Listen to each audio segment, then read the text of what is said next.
Assalamualaikum warahmatullahi wabarakatuh. Alhamdulillahi rabbil alamin hamdan katsiran thayyiban mubarakan fih ala kulli hal. Wa na'udzu billahi min ahwali ahli dhalal wa nusalli wa nusallim wa nubarik wa nu'addim ala habibina wa syafi'ina wa nuri qulubina Sayyidina wa maulana Muhammadin asliyil jamal wa mamba'il kamal wa mustauda'il jalal wa ala alihi wa sahbihi bil huduwi wal asal amma ba'du. Hadratal muhtaramin, para masyayikh, para habaib, para kiai. Saya sering ditanya, apa bedanya habaib, habib dengan kiai? Bedanya tipis. Kalau habib itu nasab, kiai itu nasib. Al-akhos malam hari ini habibana kita yang sangat-sangat kita cintai, Habib Zainal Abidin. Saya sering manggil beliau Bib Idin atau Bro Idin.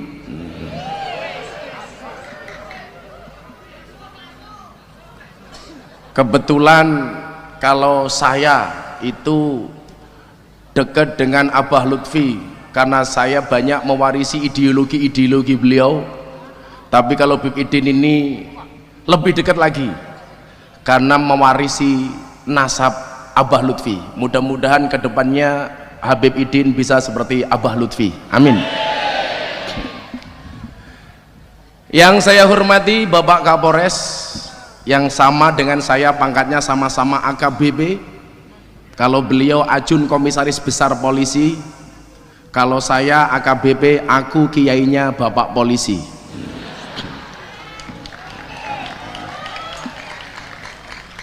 Dan juga dihadiri oleh Ibu Dandim. Saya cuma mengingatkan kepada para jomblo, kalau Anda cewek silahkan menikah dengan polisi, tapi kalau Anda cowok jangan pernah berani menikah dengan polisi dan tentara. Bahaya bro. Kalau Anda nikah dengan polisi laki-laki gampang, apapun yang Anda inginkan mbak, pasti dia hanya menjawab siap dan 86 laksanakan. Tapi kalau Anda menikah seperti Bu Dandim bahaya. Makam apapun pasti satu hal, izin dan mau makan, masuk kamar izin dan masuk kamar. Yang paling bahaya izin dan jaluk kelon. Wah, ini tepatnya. Para pejabat daerah, Pak Bupati atau Wakil Bupati serta jajaran Forkompinda yang saya muliakan, sahabat Ansor Banser yang saya banggakan, dan kaum muslimin wal muslimat rahimakumullah. Saya tadi pakai kacamata, saya pikir karena terang banget, ternyata ini gelap, maka saya mohon izin buka kacamata. Karena mata saya terlalu capek, baru tadi pagi saya nyampe dari Hong Kong. Pengajian bersama teman-teman di Hong Kong. Insya Allah Bib Idin kemarin saya minta dijadwalkan, dapat jadwal bulan apa Bib? Bulan Februari. Nanti Bib Idin dengan Zahir Mania insya Allah berangkat ke Hong Kong.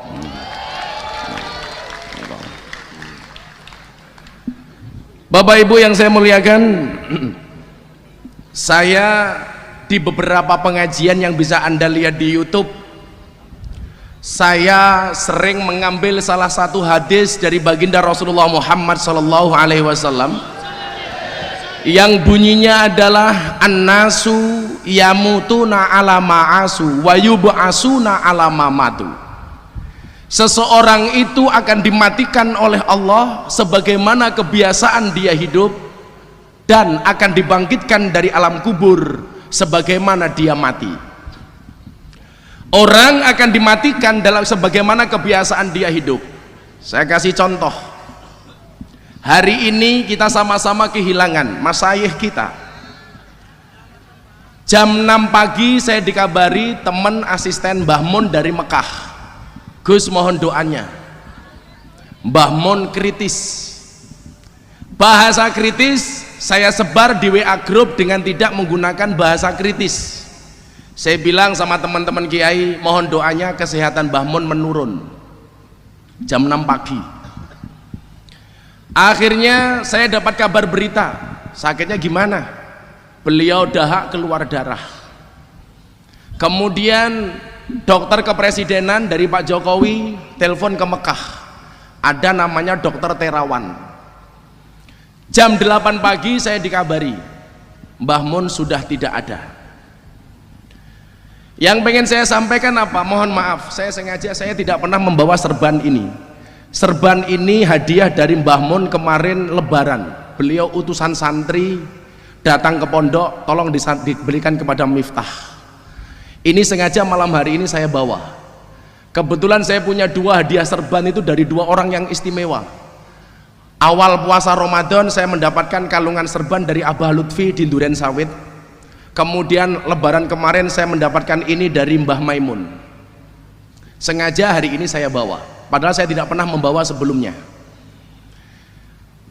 Apa yang terjadi pada Mbah Mun ini sebagaimana dijanjikan oleh baginda Rasulullah Muhammad SAW, bahwa seseorang itu akan dimatikan oleh Allah, akan dipanggil oleh Allah, sebagaimana kebiasaan dia hidup. 5 tahun yang lalu Mbah Mun sudah firasat bahwa beliau akan kembali kepada Allah 5 tahun lagi. Beliau sering berbicara, sering mauidhah hasanah tentang kemuliaan hari Selasa, dan ternyata semua apa yang Mbah Mun sampaikan, Mbah Mun dawuhkan, semuanya hari ini terbukti. 5 tahun setelah beliau mengatakan saya 5 tahun lagi mungkin akan kembali kepada Allah, hari Selasa, hari yang beliau cintai, sampai cintanya beliau dengan hari Selasa, setiap hari Selasa di Pondok Sarang itu libur. Padahal rata-rata pesantren libur hari Jumat, beliau minta hari Selasa. Betapa mulianya beliau, orang yang sangat dekat dengan Allah. Maka saya sering bilang begini, Pak Kapolres, kalau polisi seneng ngaji, saya seneng, insya Allah matinya pas pengajian. Yang menjadi persoalan tuh polisi mainnya cuma di jalan tok. Ini hati-hati, ini matinya bisa tabrak truk, hati-hati.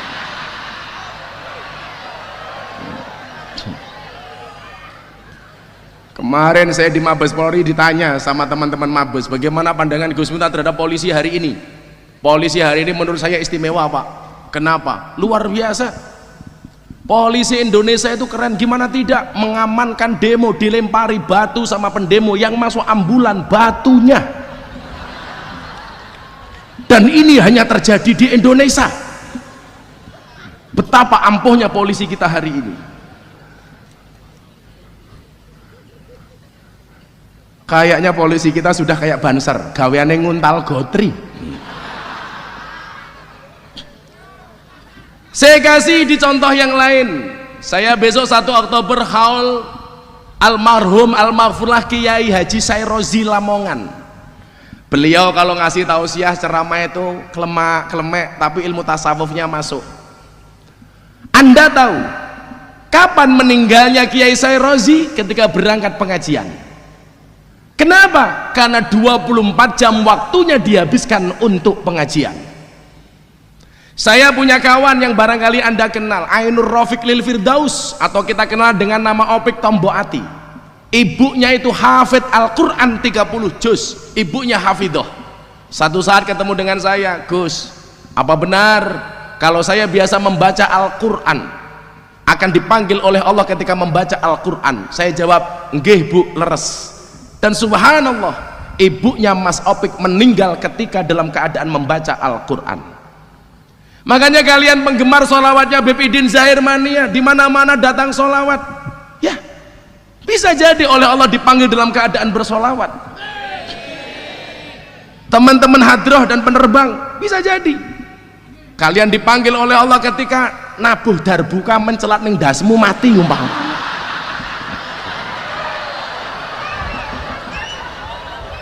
Plek tok modar umpama.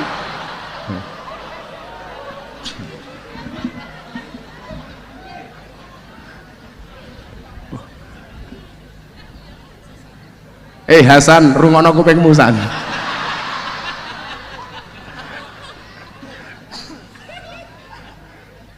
Kalau di tanggal tua sama tanggal muda itu Hasan Nabuh terbukanya beda.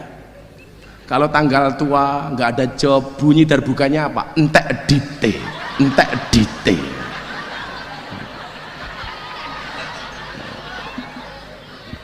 Saya copot kacamata mau lihat Hasan saya.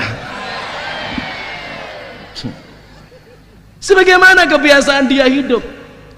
Itulah kemudian alasan kenapa ketika saya pulang dari Mekah, saat itu saya kecelakaan, jari saya waktu itu patah 4 lokasi di 3 jari. Saya disuruh berhenti ngaji sama dokter, saya menolak, nggak mau dokter. Saya punya kiai di Lempuyangan, pengasuh pondok pesantren Al-Mujahadah, namanya Mbah Ahmad Dardiri. Beliau pulang dari Magelang, pengajian di tengah jalan tabrakan, kepalanya bentet. Dibawa ke rumah sakit, beliau menolak. Apa beliau katakan? Lebih baik saya mati di pondok ketika pengaji daripada saya mati di rumah sakit dirawat oleh dokter dan perawat. Kepalanya mengucur deras darahnya, tetapi tidak berani meninggalkan pengajian. Jajal awake dhewe. Masuk angin titik alasan. Bahkan kadang-kadang diajak ngaji jawabannya apa? Wes tahu. Hati-hati orang yang diajak ngaji jawabannya wes tahu, hati-hati. Sesok kamu susah doa, ya Allah saya minta bahagia, malaikatnya bengok, wes tahu. Merongos kowe tak kandhani.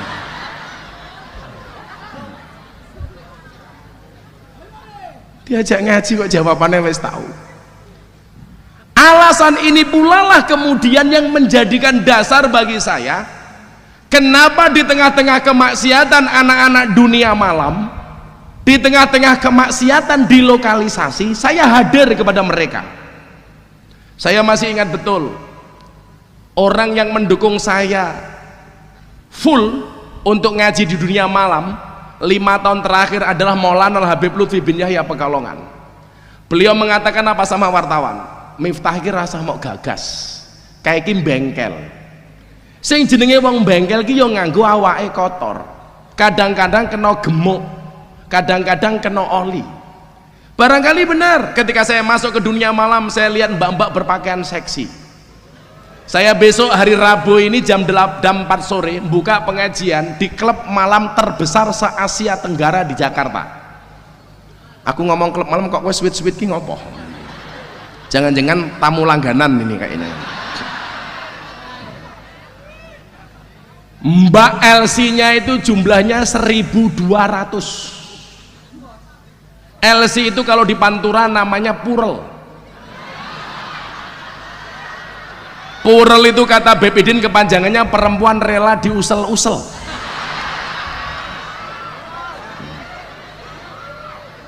Kalau di daerah Pati ke sana namanya PK, pemandu karaoke. Kalau sebelah sana namanya PL, pemilih lagu. Kalau di Jogja, Jakarta, Bali namanya LC. Mereka bekerjanya di mana? Di puskesmas, pusat kesenangan mas-mas. Apa yang mereka lakukan pekerjaannya adalah karaoke, katok rock dibuka, oke. Makanya kalau Bib Idin bilang sama saya, Gus mau sekali-kali saya ikut, langsung saya tolak. Jangan Bib, ngaji di klub malam itu berat Ferguso, berat. Cukup aku saja, karena nanti saya khawatir kalau Bib Idin ikut nggak berani pulang. Kenapa? Karena betah di dalam, kan bahaya.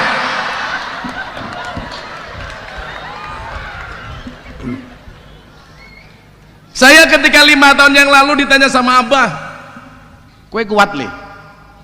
Doanya Abah insya Allah saya kuat. Banyak godaan, banyak. Malah seneng mbahmu, kue malah seneng. Oh, cangkeme kimcil kurang ajar nih. Malah seneng. Emangnya aku cowok apaan?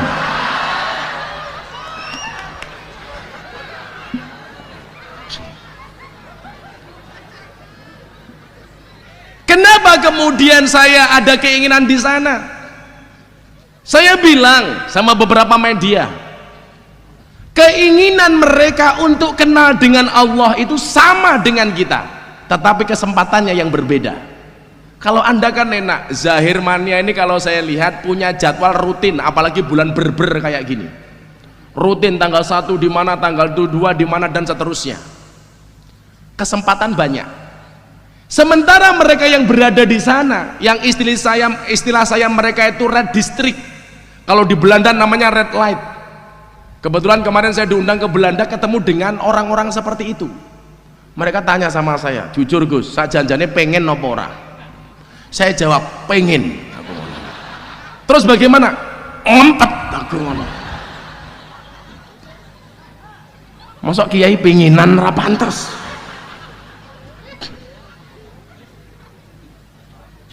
Beda dengan mereka.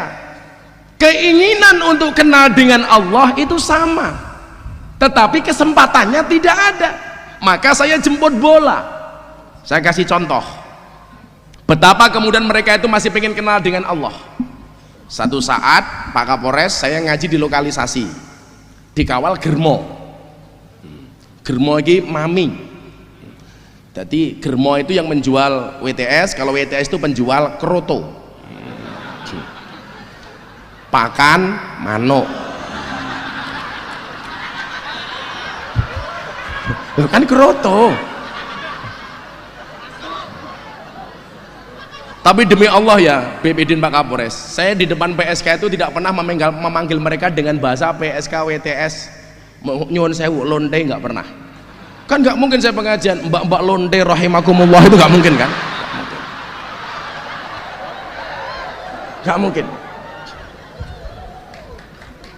Saya paling cuman bilang mbak-mbak penghuni lokalisasi yang berbahagia. Bahasanya saya haluskan, ya karena saya orang NU, kafir menjadi non muslim, maka kita nggak kaget ketika saya masuk di kawal sama germo ini. Ada tamu datang pengen jajan kroto, begitu ketemu di dalam, ketemu saya dengan germo, saya mau tanya kepada Anda, menurut jenengan yang disungkemi, yang disalami itu kiainya apa germonya? Sing uteke mesum mesti jawabnya germonya. Ternyata survei saya lain. Begitu di dalam ketemu saya sama germo oleh laki-laki pembeli kroto ini, yang disungkemi itu bukan germonya tapi kiainya. Ini membuktikan apa? Orang itu masih bisa membedakan mana yang baik, mana yang buruk, walaupun tempatnya di lokalisasi. Lagi, saya baru pengajian dengan mbak-mbak, ada tamu datang, lihat saya dari kejauhan. Menurut jenengan kira-kira mereka sembunyi apa mendatangi saya? Delek dok. Begitu saya ngaji sama mbak-mbak PSK, mereka delek. Orang kok malah bengok-bengok, Gus aku arep nglonte. Enggak, sama sekali enggak. Maka nyuwun sewu, saya sering mengatakan begini, jangan pernah menghina pendosa seolah-olah kita tidak pernah berbuat dosa. Kita tuh kayaknya benci banget sama pendosa, sementara tidak pernah memberikan solusi apapun kepada mereka.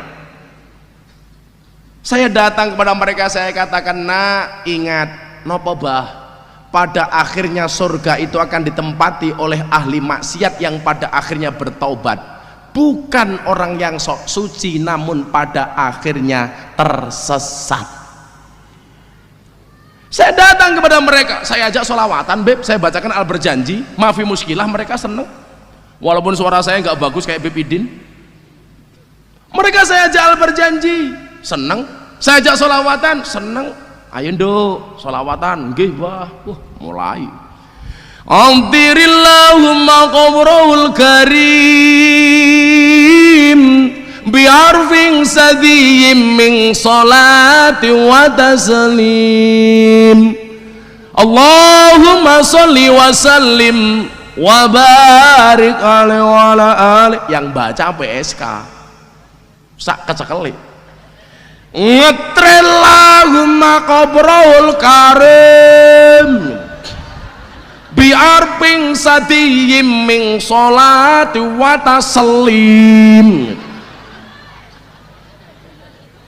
Lah ya ora apa-apa to PSK aja gelem sholawatan kok.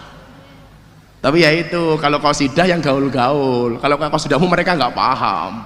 Maka banyak lagu-lagu dangdut saya kemudian cover pakai sholawat, mundur alon-alon gitu.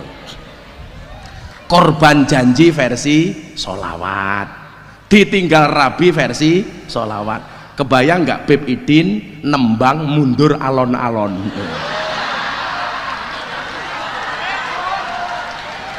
Keren loh, yakin. Coba Munsidinya tahu lagu mundur alon-alon nggak?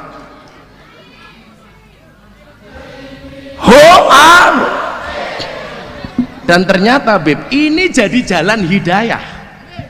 Bagi siapa? Bagi Deddy Corbuzier. Gara-garanya apa? Gara-gara sholawatan saya di sebuah klub malam di Bali, di hadapan mbak-mbak berpakaian seksi, viral. Sebenarnya waktu itu mbak-mbaknya tidak berpakaian seksi, hanya mereka salah kostum. Karena mbaknya tingginya 170 cm, pakaiannya hanya 120 cm. Maka yang terjadi SMS, silite metu sedidik.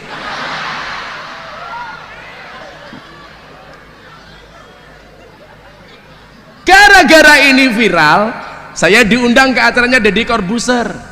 Apa acaranya? Kopi susu. Loh, kopi hitam, susu putih. Aku yang desa. Kalau ini kopi, bukan kopi susu. Kalau kopi saya minum, Beb. Apa?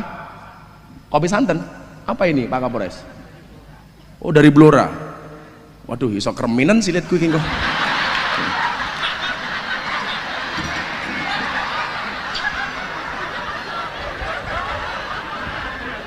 Wedi aku. Saya biasanya minumnya kopi hitam. Kalau saya itu, kalau Beb Idin pernah tanya sama saya itu nggak pernah minum minuman kemasan sama sekali. Maka walaupun aktivitas saya padahal saya nggak pernah minum vitamin, saya fit. Karena seperti Coca-Cola, Fanta, Sprite, Pocari Sweat, soft drink, soft tek saya nggak pernah minum, saya nggak mau saya. Nggak mau saya. Kalau kopi itu untuk jantung, ingat kopi tanpa gula.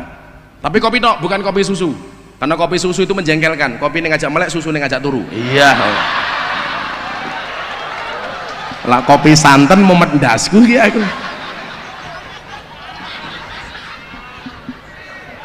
Saya itu seringnya ngopi, Beb, sampai ditawari jadi bintang iklan kopi. Tapi saya tolak, karena iklan kopi itu semuanya bohong. Kopi kapal api, dibuka kopinya nggak ada kapalnya. Kopi tugu luwak, dibuka kopinya nggak ada luwaknya. Yang jujur iklan itu cuma satu, iklan sarung gajah duduk. Dibuka sarungnya ada belalainya. Iya.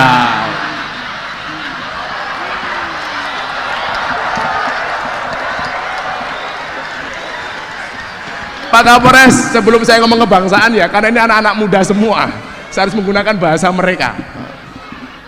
Setuju? Cah nom-nom cewek-ceweknya kimcila. Aku tadi lagu kelingan mantan. Nah, Dek, kowe mbiyen janji karo aku. Loh, nglakoni tresno suci kanthi ikhlas tekan mati, ning nyatane ngapusi citra ati iki, netes eluku mili deres ning pipi. Sholawatke Allahumma sholli wa sallim wa barik ala sayyidina wa maulana Muhammadin wa ala alihi wa sahbihi wa barik wa sallim ajmain. Akhirnya saya diundang di acara hitam putih. Begitu saya datang, Deddy lihat saya. Bayangan saya Deddy Corbuzier itu orang yang sombong, lenyap.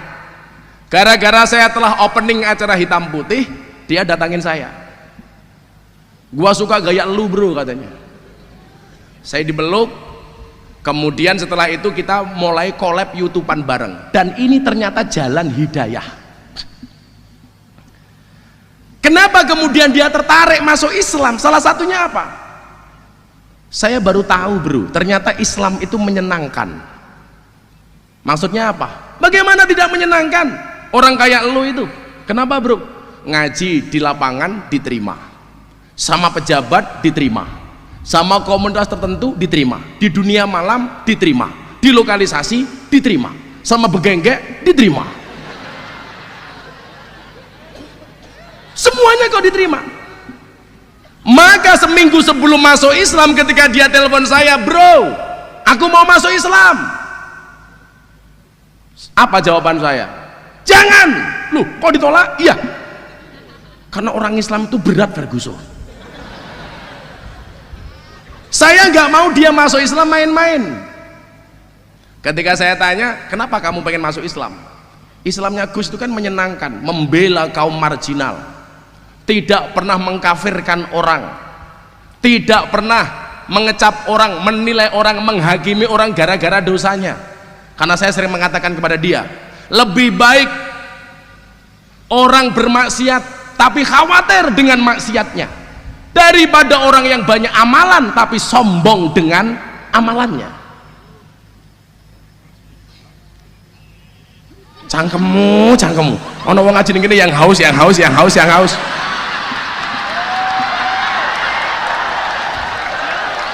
Acur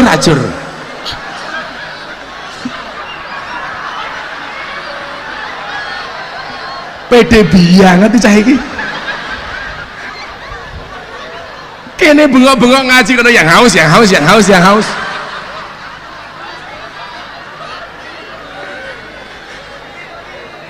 Kayak mesti masih Hasan kayak kita iki. Umpama cedak tak gerantol cangkeme ya kene. Tak dongake le muga-muga laris. Iki ora bengok-bengok cangkemmu kan aku kaget.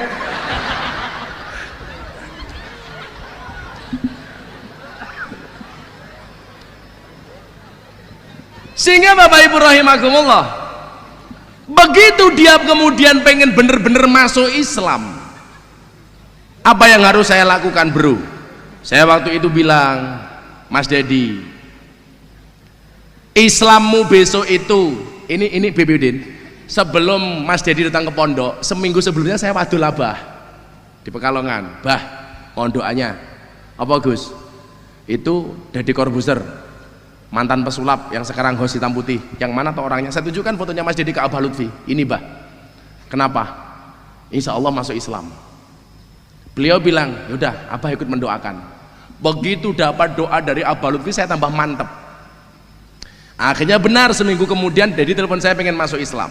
Saya bilang sama dia, bro, wajah Islammu besok itu seperti apa? Itu tergantung pintu masuknya. Maksudnya apa Gus? Kalau pintu masukmu ke dalam Islam marah, orang yang suka marah, maka Islammu akan penuh dengan kemarahan. Kalau pintu masuknya keras, Islammu akan penuh dengan kekerasan. Kalau pintu masuknya lebay, Islammu kemayu.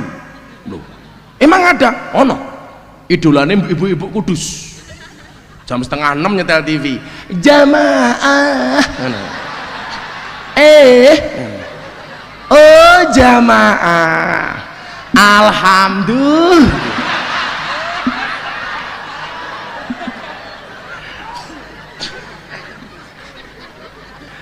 Mirip cangkemmu, mirip. Kebayang nggak Beb Idin diajak ngaji di sana? Acara selanjutnya bareng Beb Idin. Beb Idin tentang sallu ala Nabi Muhammad.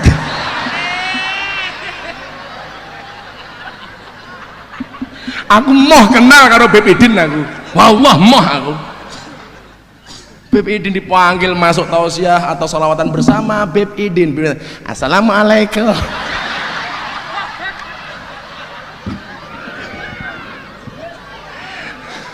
Ampun Beb, ampun. Tapi saya bilang sama dia, kalau pintu masuknya ini ramah, maka Islammu akan penuh dengan keramahan. Islammu akan menjadi Islam yang menyenangkan. Islammu menjadi Islam yang tidak menakutkan. Langsung jam 2 malam dia bilang sama saya begini, kalau memang saya harus masuk Islam dengan pintu yang menyenangkan, this is you not others. Utakmu ora nyandak, ini kira nyandak.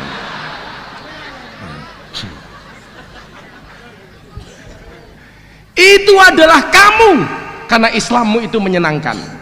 Maka Bapak Ibu rahimakumullah, saya sampaikan, kalau memang Islam ini harus berkembang, banyak orang tertarik masuk Islam, maka tampakkanlah wajah Islam yang menyenangkan. Dan saya melihat wajah-wajah Islam menyenangkan itu wajah Islam yang digambarkan oleh Abah Lutfi, wajah Islam yang ditampakkan oleh Mbah Maimun, oleh Gus Mus. Ini menurut saya luar biasa. Jangan sampai kemudian orang justru takut dengan Islam gara-gara apa? Wajahnya yang menakutkan. Setelah saya mengislamkan Deddy Corbuzier hampir setiap hari, saya mengislamkan 2-5 orang setiap hari.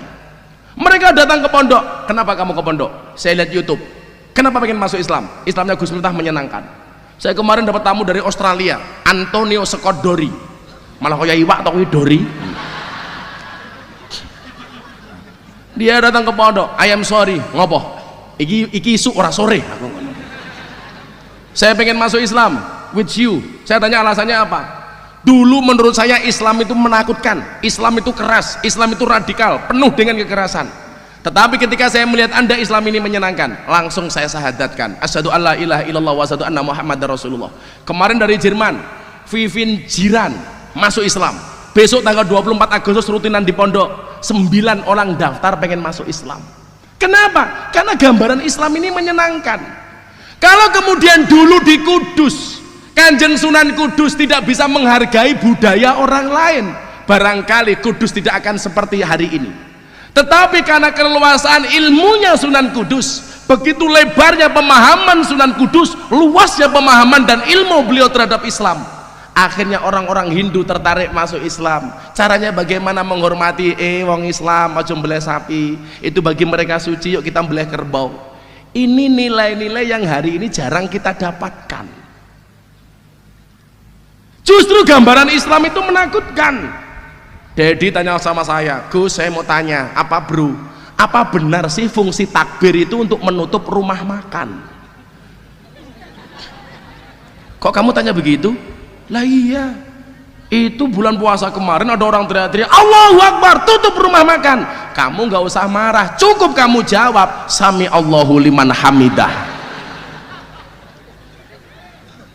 Ono sopirku malah jawab Robbana walakal ham. Ini wajah Islam rahmatan lil alamin.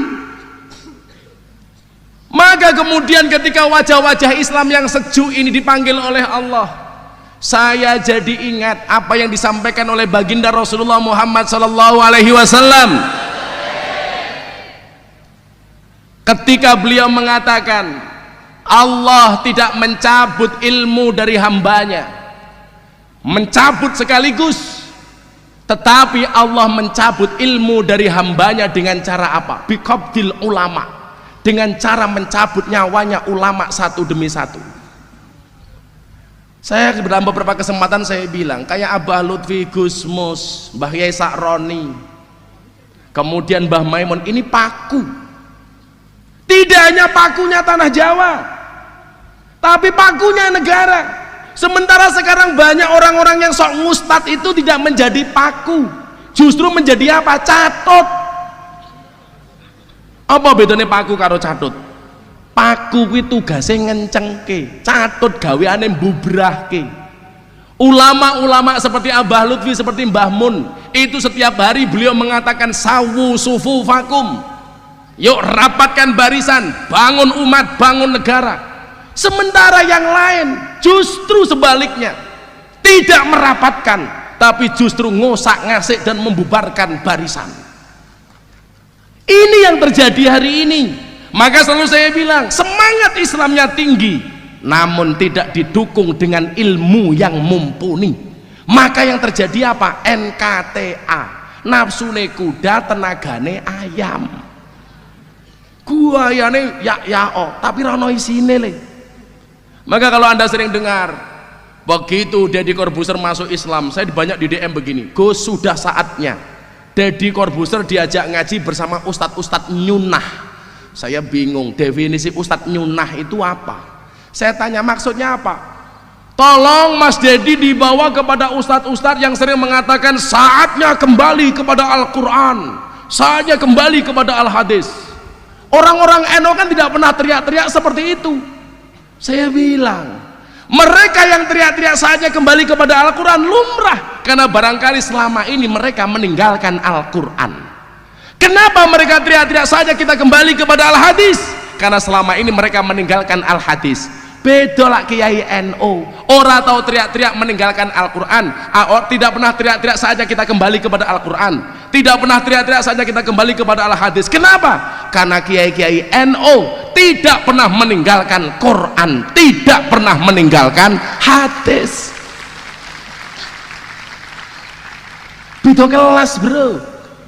Aku ngaji ning Surabaya, nasionalisme, hubbul waton minal iman. Ada orang datang, jenggotnya 3, penampilannya RCTI, rombongan celana tinggi Indonesia. Kalau BPD kan banyak jenggotnya begini, orang Arab kan, gini. Kalau kumis cukuran le. Al-khamsatu minal fitrah itu salah satunya motong kumis, 1 khitan, 2 motong kuku, 3 ngerok kumis, 4 mencabut bulu ketiak.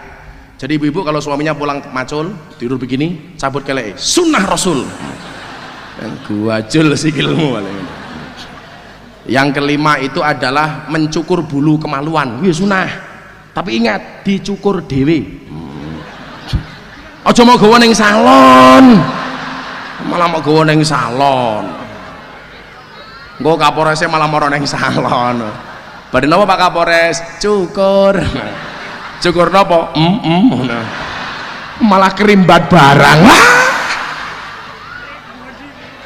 Rebonding mbahmu, rebonding.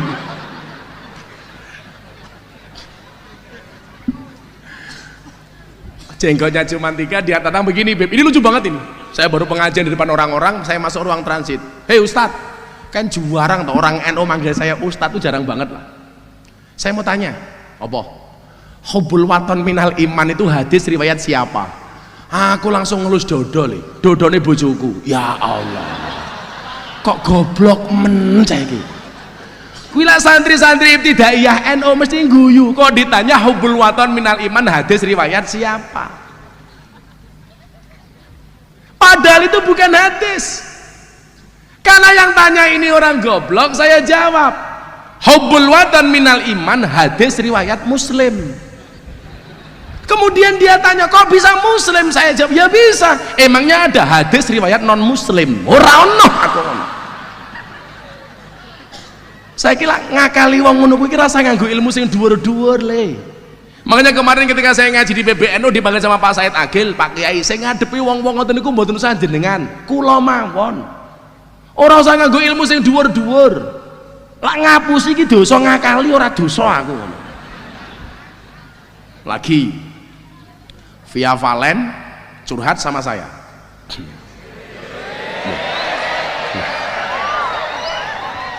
Ada yang salah?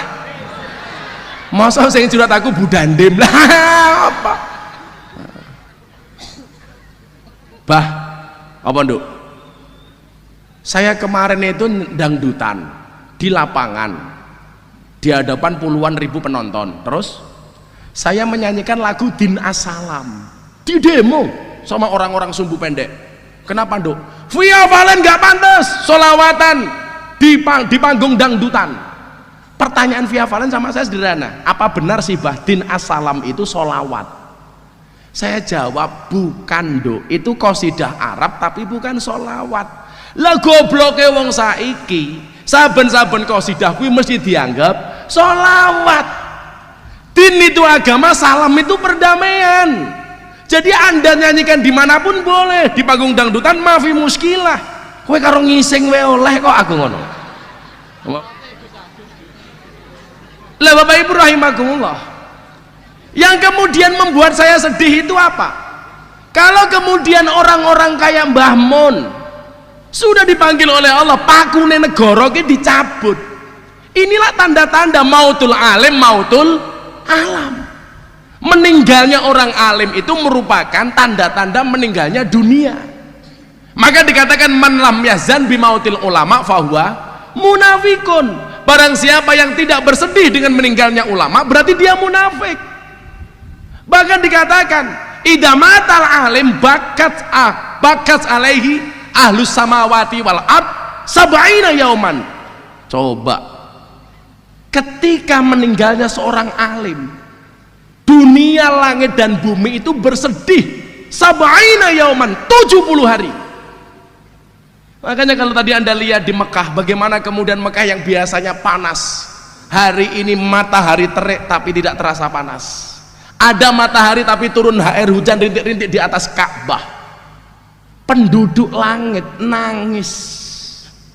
Heran saya hari ini setelah pemakaman Mbah Mun, itu banyak berita dipolitisir tentang Mbah Mun. Inilah kebangetan. Penduduk langit nangis, kita banyak yang mempolitisir atas meninggalnya beliau. Saya yang dekat di atas namakan politik. Naudzubillah min dzalik. Makanya Bapak Ibu rahimakumullah, kita berharap ya, mudah-mudahan kayak Gus Mus, Kiai Sa'roni, Abah Lutfi dipanjangkan umurnya oleh Allah Subhanahu wa taala. Kita butuh paku-paku seperti ini. Yang kita butuhkan sekarang itu kiai dengan label ayam kampung, bukan ayam broiler. Anyar. Apa bedanya ayam kampung karo broiler? Ayam kampungnya deloken le, uripe rekoso, sikile kotor. Uripe ra kepenak. Golek mangan dhewe sobo alas, sobo kebon. Cari makan sendiri. Sikile kotor, turu yo golek nggon dhewe. Ngendok kadang-kadang sak-sake. Bayangno karo ayam broiler kuwi penak, kandang dijatah, mangan dijatah, ngombe dijatah, sikile resik. Tapi tak takon, daya tahan ayam kampung sama ayam broiler itu lebih kuat mana? Ayam kampung. Waktu hujan lebat, ayam kampung itu justru cari makan untuk anak-anaknya. Kalau ayam broiler kerungu bledek, kaget. Broiler kok stres mati.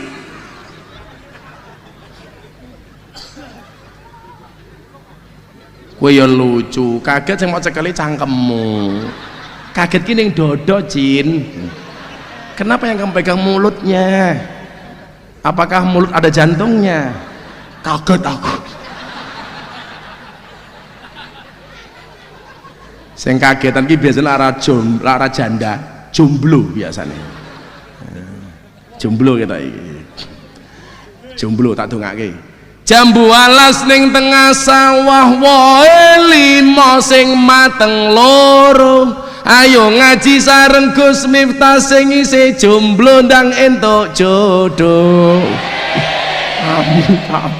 Ternyata jomblone akeh banget iku. Santai bro, sejomblo-jomblonya kalian pasti akan berakhir. Amin. Di mana berakhirnya? Kalau tidak di pelaminan, minimal di pemakaman, insya Allah. Santai, jomblo rapopo. Kamu bilang sama teman-temanmu, aku jomblo bukan karena aku nggak laku, tapi karena aku bisa menjaga syahwatku. Sorry. Pengalaman matamu, pengalaman.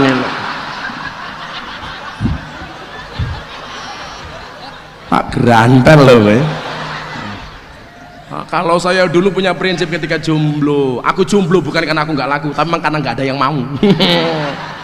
Ingat, jomblo-jomblo akan datang satu saat kamu akan dipertemukan dengan orang yang tepat, yang datangnya untuk menetap, tidak hanya karena nafsu sesaat. Iya, langsung gawe status. Kalau saya banyak ditanya, Gus apa mau nikah lagi? Saya bilang, lelaki sejati itu bukan mencintai banyak wanita, tetapi mencintai satu wanita dengan banyak cara. Iya. Budandem, yes. Gus Miftah nikah lagi apa enggak? Nunggu takdir. Ya kalau memang takdirnya ada, mana bisa saya menolak takdir. Kalau tidak ada takdirnya, ya saya menciptakan takdir saya sendiri insya Allah. Bebidin guyu, Bebidin. Istri saya sudah mau dimadu kok. Beb, apa yang saya siap untuk dimadu, alhamdulillah. Syaratnya apa? Asalkan abah mau diracun, mau diar.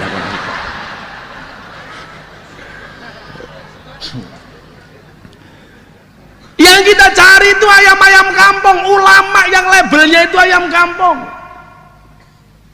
Apa? Ayamnya jadi karena memang benar-benar dididik untuk menjadi ayam yang luar biasa. Kalau ayam broiler itu nyuwun sewu, instan. Sekarang itu apa-apa serba instan, mau jadi ulama instan. Makanya nggak jelas kapasitasnya apa, tahu-tahu dipanggil ulama. Ayam broiler. Hari ini saya banyak di DM, tuh Gus di YouTube Anda diserang lagi sama orang. Sudahlah, kalau saya harus ngikuti terus tak respon, aku melu-melu kentir. Paling mau tak jawab, cangkemmu nur itu tok paling kan. Nggak perlu saya tanggapi. Gus Anda diserang Gus telek, yura apa-apa. Saya cukup bilang sesuatu yang keluar dari mulut seseorang itu menggambarkan isi otaknya. Kenapa dia ngomong telek? Ya wajar orang otaknya kebak telek.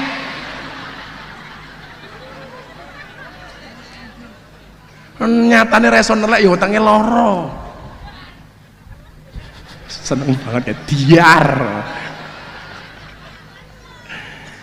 Ini ngeri kalau semuanya serba instan. Maka nanti efeknya kita lihat di dalam berbangsa dan bernegara. Orang-orang yang baru belajar agama sudah berani mengatakan Pancasila tidak cocok untuk Indonesia. Baru ngerti hadis 3 sudah berbicara soal khilafah. Maka kalau Pak Kapolres lihat di YouTube atau di Instagram, video saya yang banyak dibully itu karena 2 hal. Karena saya berbicara khilafah tidak cocok dengan Indonesia. Yang kedua apa? Karena saya berbicara Islam Nusantara. Saya dibully habis-habisan. Nggak ada masalah. Orang yang tidak punya kapasitas keilmuan yang jelas dipanggil ulama.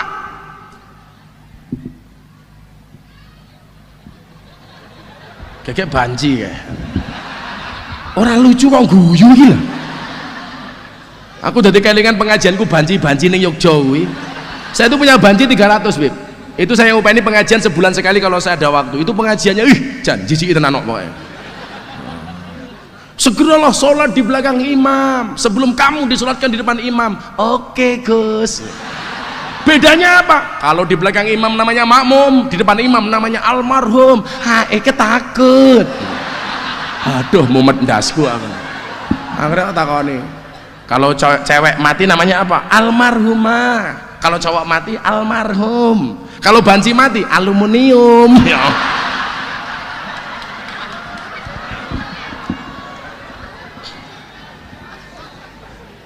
Banci itu ya mohon maaf jenenge singkatan kabeh.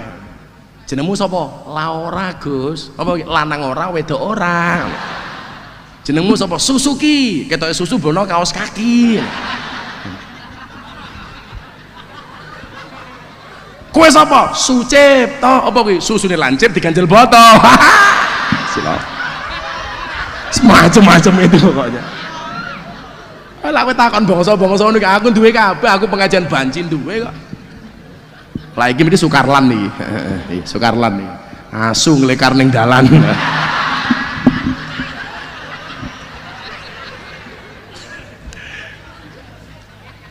Shallu ala Nabi Muhammad. Ini ngeri. Bahkan mereka mengatakan apa? Tidak perlu berguru kepada kiai, nggak perlu pondok pesantren, langsung saja sama Kanjeng Nabi. Please deh. Kayak matamu ki kapan nyawang Kanjeng Nabi? Saya kasih contoh betapa kemudian kiai itu menjadi penting. Kalau Abah Lutfi itu yang bahasa yang sering saya pakai, beliau mengatakan apa? Kanjeng Nabi itu ibarat lampu, kiai itu ibarat saklar. Kamu tidak akan pernah mendapatkan terangnya lampu kalau tidak pernah pegang saklarnya. Kamu tidak akan pernah mendapatkan syafaat dari Nabi kalau kamu tidak dekat dengan ahli warisnya. Siapa? Al ulama alladzina hum warasatul anbiya. Makanya Pak Kapolres ini benar, dekat dengan ulama, dekat dengan kiai. Sejarah Wali Songo membuktikan orang-orang hebat semuanya dikawal oleh ulama dan kiai. Raden Patah Demak jadi raja luar biasa. Kenapa? Karena manut dengan Wali Songo. Demak hancur, muncul kerajaan Pajang. Siapa rajanya? Sultan Hadiwijoyo. Kenapa dia jadi orang hebat? Karena manut dengan Kanjeng Sunan Kudus. Kanjeng Sunan Kalijogo. Kenapa Aryo Penangsang itu tidak bisa jadi orang top? Karena dia tidak manut dengan Kanjeng Sunan Kudus. Abdul Hamid terlahir di kota Tegarjo, kota Yogyakarta. Ini dadi wong ampuh le mergo manut karo kiai. Mila Pak Kapolres ki iso manut karo kiai, tak dongake muga-muga ndang dadi jenderal. Ora mung bintang 4, bintang 9. Nahdlatul Ulama. Lah bocah iki bintang 7, puyer obat sakit kepala.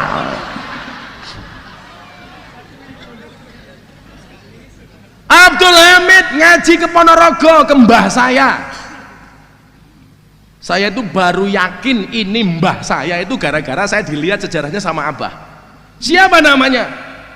Abdul Hamid ngaji di Ponorogo di Tegalsari kepada seorang kiai namanya Hasan Besari bin Ilyas bin Muhammad Besari bin Anom bin Abdullah Mursad Tukum bin Raden Demang bin Pangeran Demang bin Ratu Jekulo bin Brawijaya V.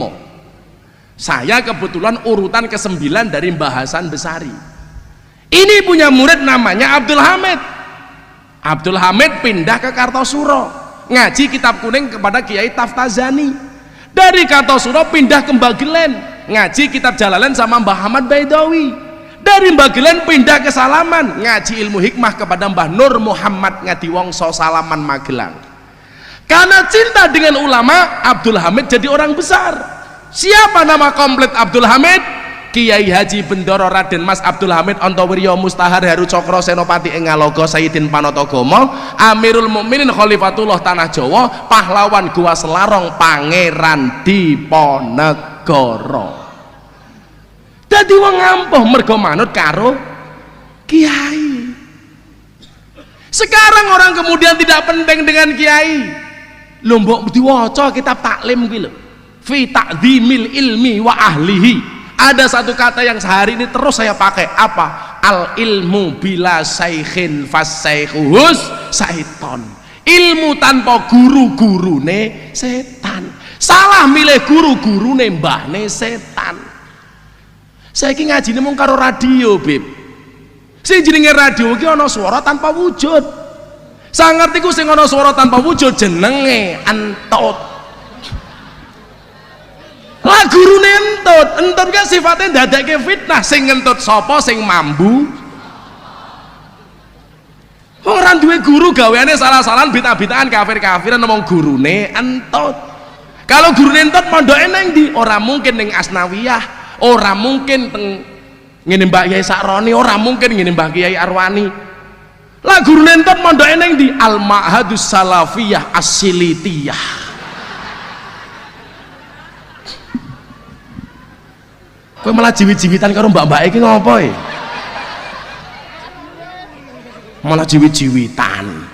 So, kepengen matamu, kepengen. Bukan masalah itu. Aku tahu kalian beda pemikiran. Masnya mikir mbaknya, mbaknya mikir aku.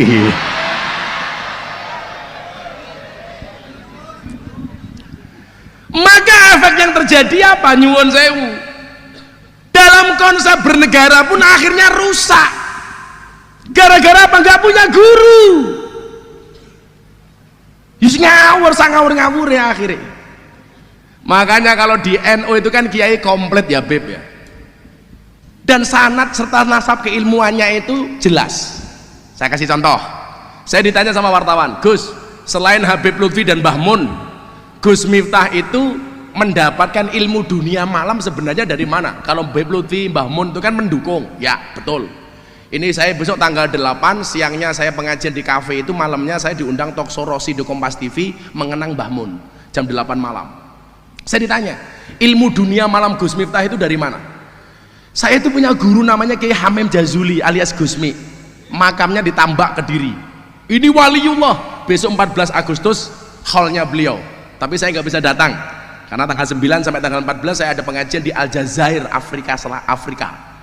Takjak kowe besok ya. Mulih gosong kowe itu loh. Dasarnya kowe wis gosong kok. Aku ngerti jenengmu sapa? Irma. Irenge Masya Allah.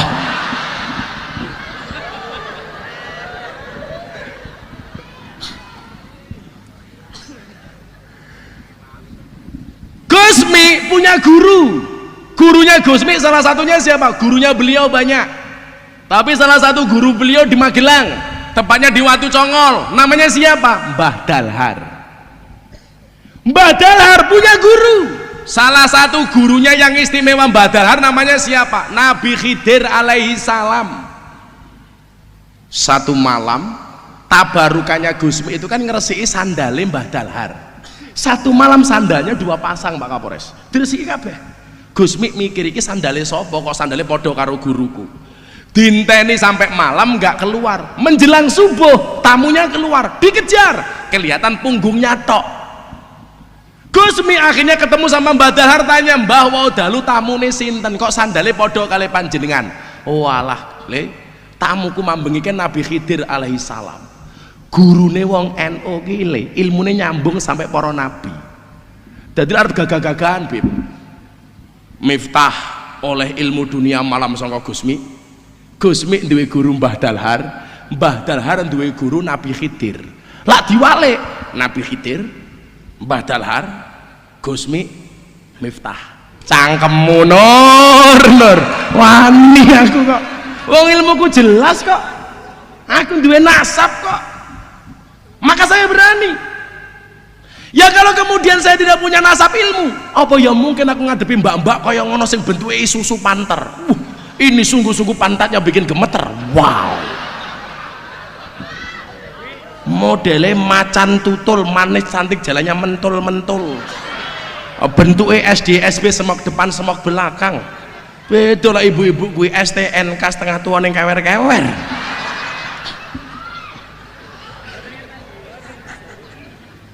Lagi STMM nih, setengah tua meh modar. Moga-moga simbah panjang umur nggih. Wong sak donya mati jenengan urip dhewe. Amin.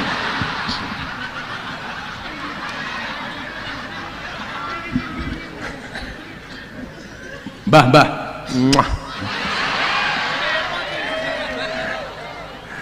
Mbah iki nyuwenengke le, ngaji ning ngarep dhewe tungkae slonjorke ya.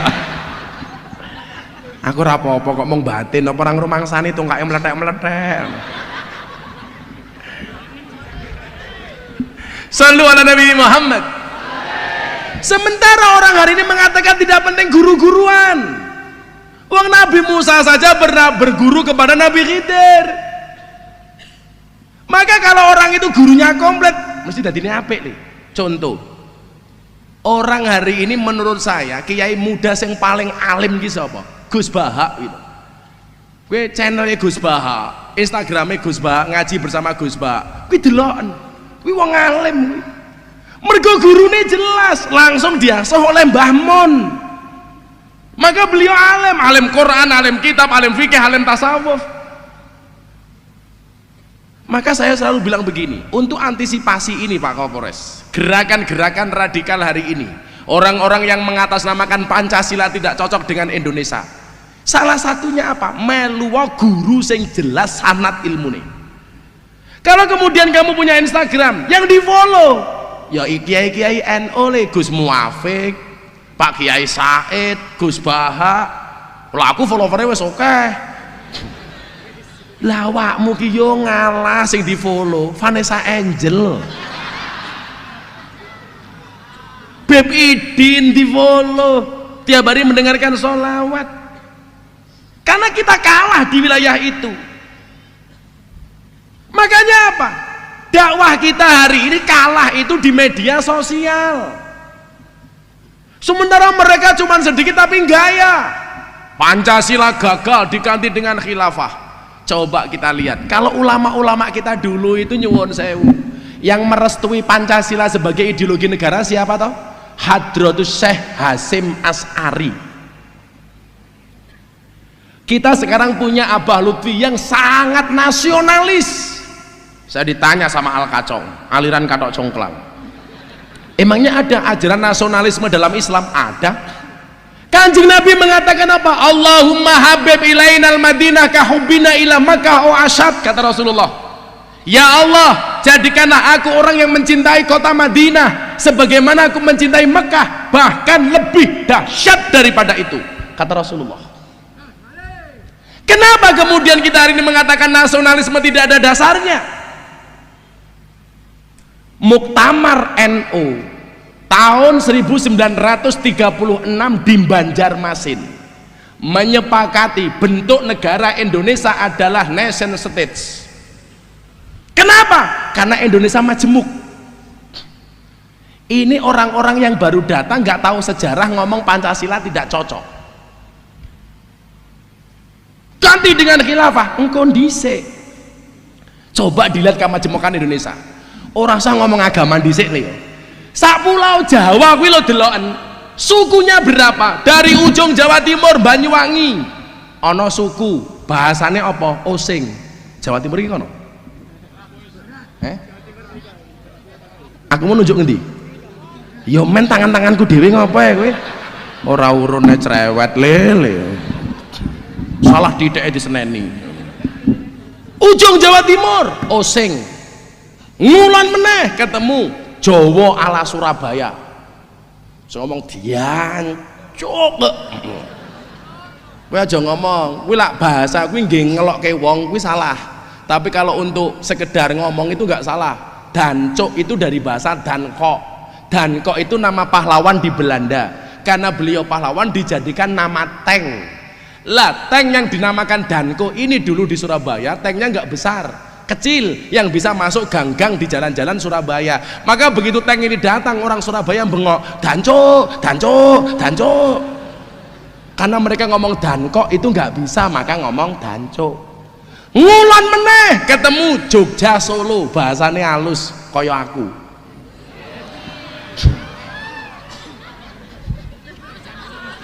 Jarene Beb Idin, sing kene cangkeme halus, sing kasar kaya ngopo iki.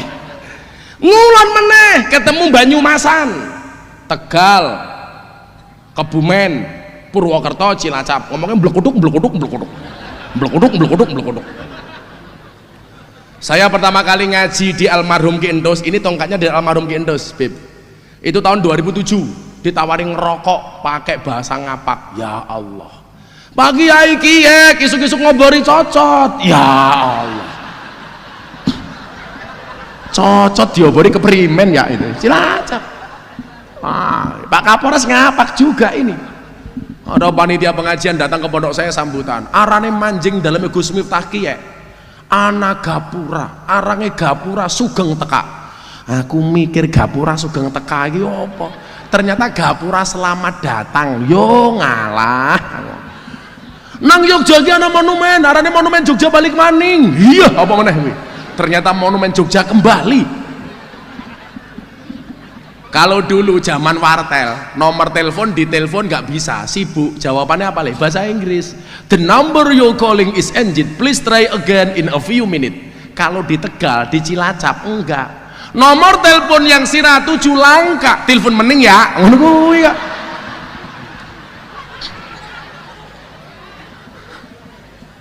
Kalau di Cilacap bukan ngobori cocot, ngomprongi congor. Iya. Udut. Mesti maka sana banyaknya NO. Karena saya sering ngomong kok, yang sering rokok itu orang NO. Makanya kenapa rokok-rokok di Kudus? Karena Kudus mayoritas NO. Kenapa orang NO ngerokok? Karena punya dalil. Ni'matul udud ba'da dahar. Itu dalilnya. Kalau orang Muhammadiyah mengharamkan rokok, karena orang Muhammadiyah takut dengan peringatan pemerintah. Dan orang Muhammadiyah memahami peringatan bahaya merokok itu hanya ditujukan kepada orang Muhammadiyah. Buktinya apa? Rokok itu membunuhmu, bukan membunuhnu. Itu. Membunuh Muhammadiyah.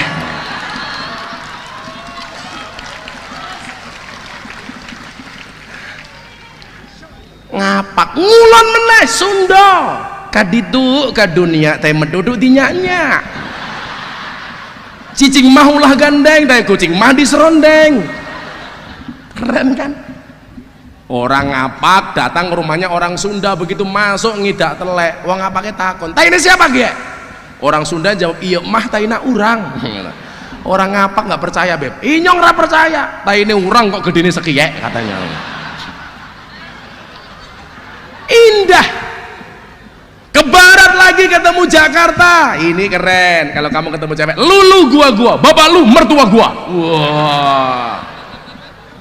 Ke barat lagi ketemu Banten, ke barat lagi ketemu Lampung, nyak go mengan kudai, Lampung. Ke barat lagi ketemu wong Kito Galo, Jambe, Bengkulu, bahasanya semuanya berbeda. Satu. Belum lagi berbicara agama. Kalau konsep khilafah ini dipasarkan di Indonesia, ngeri le. Islam, Kristen, Katolik, Hindu, Buddha, Konghucu. Kalau Dharma Gandul nggak ada. Kalau saya ditanya, "Gus, Dharma Gandul itu apa?" Saya nggak tahu. Tapi kalau gandulin Mbak Darmo, saya tahu.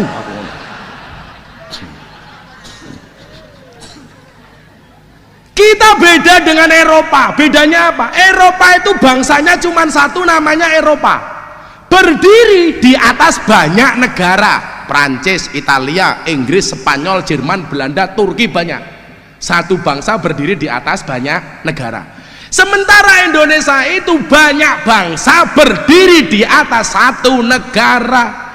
Bangsa Jawa, Bugis, Sunda, Batak berdiri di atas satu negara, Negara Kesatuan Republik Indonesia. Makanya masalahnya kompleks. Kalau kemudian sistem ini dipaksakan, apa kalian gak berpikir Bali soal lepas? Karena Bali mayoritas beragama Hindu. Papua bisa lepas karena mereka mayoritas beragama Nasrani. Lah, bagaimana mereka menghancurkan Indonesia? Gampang, menghancurkan NU. Bagaimana menghancurkan NU? Gampang, kiai karo kiai didu, Habib karo Habib didu, kata Abah Lutfi, Gus karo Gus didu, saling suudon. Maka saya paling benci lagunya anak-anak itu apa? Balonku ada 5. Kuwi ramutu lagune. Balonku ada 5, rupa-rupa warnanya, hijau, kuning, kelabu, merah, muda, dan biru. Meletus balon hijau. Dor, pertanyaanku, ngopo kok sing bledos balon hijau? Ijo kuwi warnane NU. Milo kadang-kadang wong NU ki kon akur susah soale balone mbledos.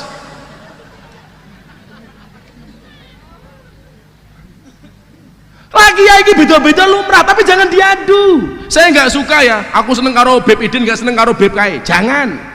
Itu masalah itu. Aku seneng karo Gus Iki, seneng karo Gus Kae. Jangan. Aku seneng sama kiai ini, nggak suka dengan kiai itu. Jangan. Jangan pernah membanding-bandingkan kiai. Semuanya itu punya mazhab sendiri-sendiri le. Kalau kiai itu nuwun sewu, kenapa berbeda-beda? Karena kiai itu ahli warisnya para nabi. Nabi itu jumlahnya 124.000 nabi. Hadis riwayat Ahmad dan Baihaqi. Di dalam kitab Miskatul Masobih, menurut Syekh Albani hadis ini sahih, 124.000 nabi. Mila kiai beda-beda le. Ono kiai Habib oleh warisane Nabi Dawud, suarane apik, Beb Idin. Ono kiai Habib oleh warisane Nabi Sulaiman, sugih, Yusuf Mansur. Ono sing oleh warisane Nabi Ayub, sabar, kelasé Mbah Mun Gusmus, dinyek ora nesu. Ono kiai sing oleh warisan Nabi Isa, kere, tukang darbuka, Hasan umpama.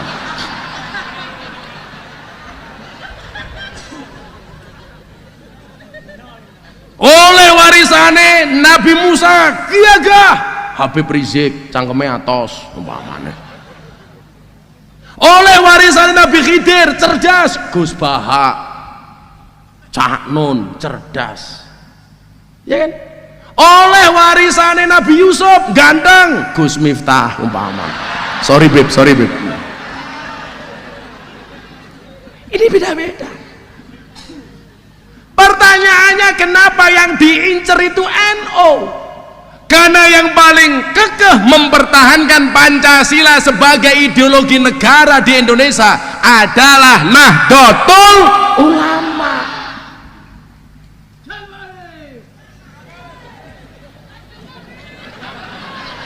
Kaget aku. Ayo supaya semangat nyanyi lagu wong NU yuk. Saben malam Jumat. Ayo. Ayo. Aku main kelingan gelem ndongake arwah-arwah nyanyi sholawate cara NU e. Sampun jam setengah kalih.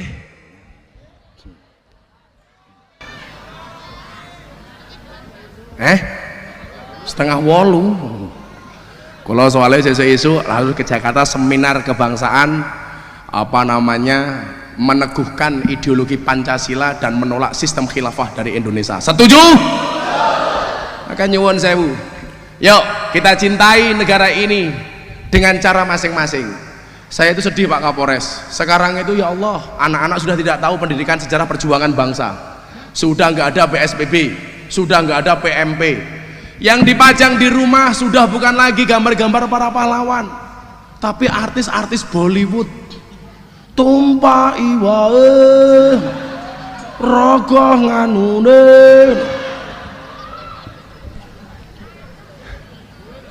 Kowe apa yang ngerti to, Le? Aku ngerti bahasa India, Le. Aku mbiyen tukang becak kok.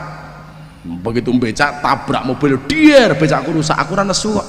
Nyanyi lagu India, matane ngono kae.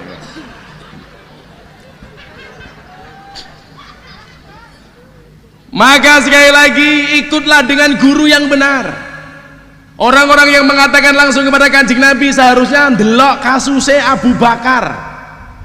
Harus bertanya kepada Siti Aisyah, amalan apa yang belum pernah dilakukan oleh Abu Bakar? Ternyata jawaban Aisyah, masih banyak amalan-amalan Rasulullah yang belum dilakukan oleh Abu Bakar. Padahal sahabat Abu Bakar orang yang paling dekat dengan Rasulullah, apalagi kita. Maka hari ini saya pesan sebagai penutup, karena sudah 2:30 sore,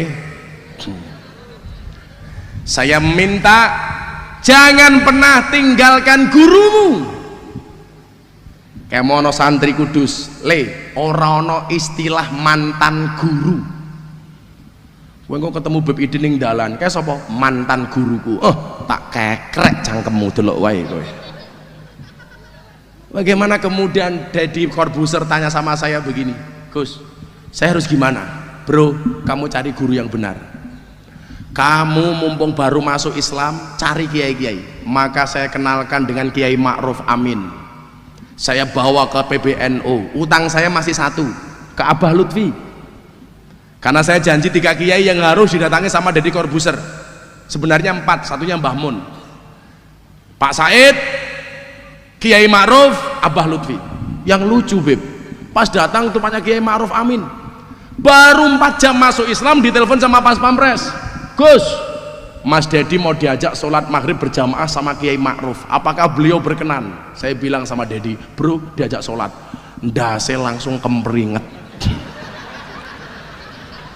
Kan gua baru masuk Islam. Dia itu paling marah kalau dapat tawaran iklan sampo. Asing disampo apa nih? Akhirnya saya praktek sholat di depan dia cuma 3 menit tok Pak Kapolres. Allahu Akbar. Pokoknya nanti gerakan Pak Kiai apapun kamu ngikut, kan kamu makmum. Oke. Begitu mau sholat saya ingat dengan ceritanya almarhum Gus Dur mengislamkan orang Cina. Cinanya mau sholat disuruh jadi makmum. Gus Dur bilang apapun gerakan imam kamu ikuti. Oke. Akhirnya Cina di belakang imam. Begitu sholat, rukuk ikut rukuk, sujud ikut sujud. Yang jadi masalah adalah begitu sujud kakinya imam nggak bisa ditekuk, akhirnya mancal kepalanya Cina. Cinone mikir, oh wong sholat kuwi pancal-pancalan gitu. Akhirnya mancal ndasim burine, iya sing dipancal nesu, awas gue itu. Begitu rakaat kedua yang dipancal kepalanya sama Cina tadi mikir, katanya orang Cina itu tidak sunat, dirogoh sarungi. Lah Cinone lah mikir, oh wong sholat kuwi rogo-rogoan.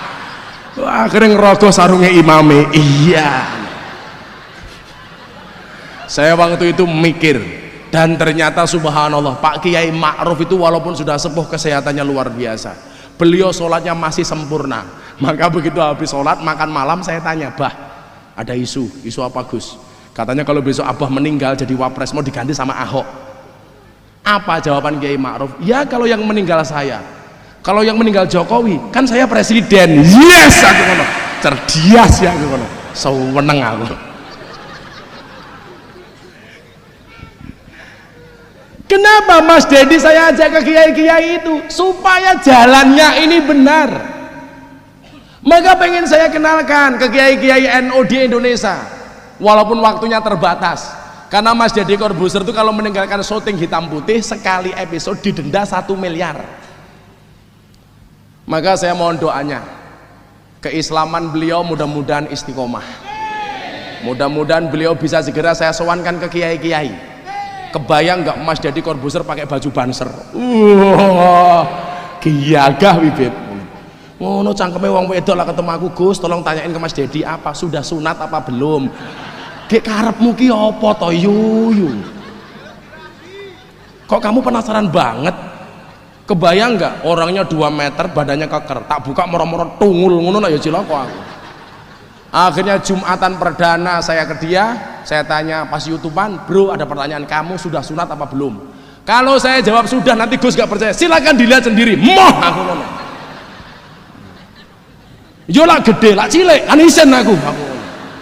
Akhirnya saya bilang, tak guyone Pak Kapolres, sudah, kalau saya itu percaya, yang belum percaya itu orang kudus itu loh. Bagaimana saya membuat mereka percaya? Gampang, tak foto neng kok tak posting. Iya. Maka mudah-mudahan dengan acara malam hari ini kecintaan kita terhadap NKRI semakin menggelora. Amin Allahumma amin. Dan saya meyakini yang paling cocok dengan Indonesia itu adalah PBNU, kata Mbah Mun. P-nya apa? Pancasila. B-nya apa? Bhinneka Tunggal Ika. N-nya apa? NKRI. U-nya apa? Undang-Undang Dasar 1945.